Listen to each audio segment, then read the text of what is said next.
Sejumlah korban dari dugaan penipuan yang dilakukan seorang MUA bernama Aslina, warga Tenggilis, Surabaya, melapor ke Polrestabes Surabaya. Korban terdiri dari berbagai kalangan, mulai dari pemilik vendor hingga klien. Aksi dugaan penipuan ini dilakukan melalui akun Instagram milik pelaku @aslina_MUA. Para pemilik vendor menjelaskan bahwa Aslina sempat beberapa kali memberikan pekerjaan. Namun, setelah pekerjaan selesai dilakukan, pembayaran tak pernah diberikan. Meski sudah ditagih berulang kali hingga didatangi ke rumahnya, pelaku tetap tak menunjukkan itikat baik. Akhirnya, para korban dari kalangan vendor memilih melapor ke pihak kepolisian. Jadi kalau dari vendor, kebanyakan vendor itu nggak dibayar dari di tanggal 13, 14, 15, 16 sampai tanggal 20. Nah, vendor akhirnya memutuskan kontrak kalau di tanggal 20 nggak ada pembayaran yang sebelum-sebelumnya, di tanggal 21, 22 kita nggak ada yang datang. Dan akhirnya klien yang tanggal 21, 22 ini acaranya batal.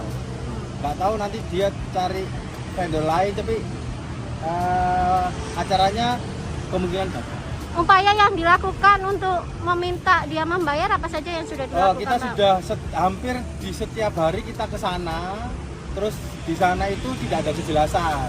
Dia menjanjikan dia bisa membayar semua vendor dan klien-klien itu setelah janjinya ngejual tanah. Tanahnya di Palembang.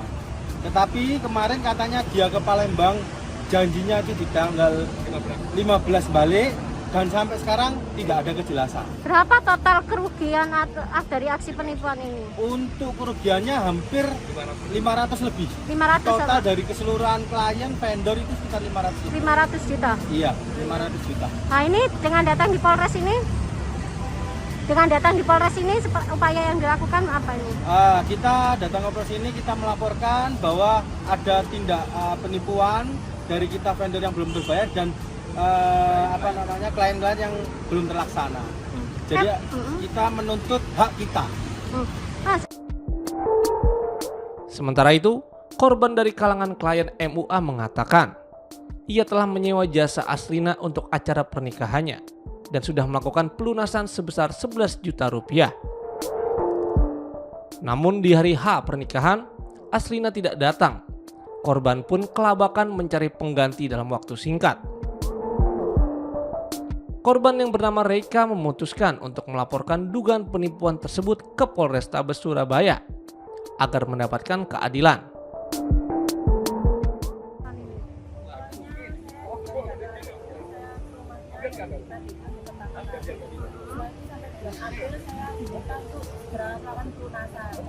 Setelah sudah saya lunasi, dari situ dia mulai slow respon dan tidak ada kabar lagi sampai terjadi di hari H, tidak ada yang datang dari pajak dan make up-nya pun tidak datang. Oh sudah dibayar? Ya, sudah Lunas? Berapa? 10.300.000. Akhirnya dia di hari H ternyata nggak datang. Ini sebagai klien gimana Mbak? Upaya yang dilakukan apa? Saya sudah ke rumahnya dan saya sudah menghubungi Mbak Srinanya juga, tapi belum ada balasan. Belum ada respon. Nah ini harapannya seperti apa ini dengan itu? Harapannya kami para korban bisa mendapatkan hak kami kembali dan bisa Dapat keadilan.